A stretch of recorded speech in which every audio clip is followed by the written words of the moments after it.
ഇലകൾ മുക്കി ചില്ലകളവരെ വീശി മധുരിക്കുന്ന പഴങ്ങൾ നൽകി മരങ്ങളവരെ വിളിച്ചു.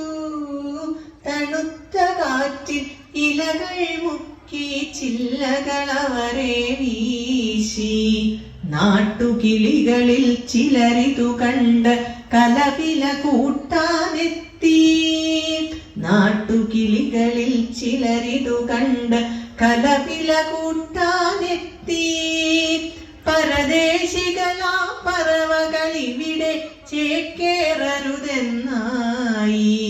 പരദേശികളാ പറവകളിവിടെ ചേക്കേറരുതെന്നായി. തളർന്ന കിളികൾ ചിറകും വീശി പറന്നു പൊങ്ങാൻ നിൽക്കേ. തളർന്ന കിളികൾ ചിറകും വീശി പറന്നു പൊങ്ങാൻ നിൽക്കേ. മറ്റൊരു കൂട്ടം കിളികൾ സ്നേഹം പകർന്നു നൽകാനെത്തി. മറ്റൊരു കൂട്ടം കിളികൾ സ്നേഹം പകർന്നു നൽകാനെത്തി.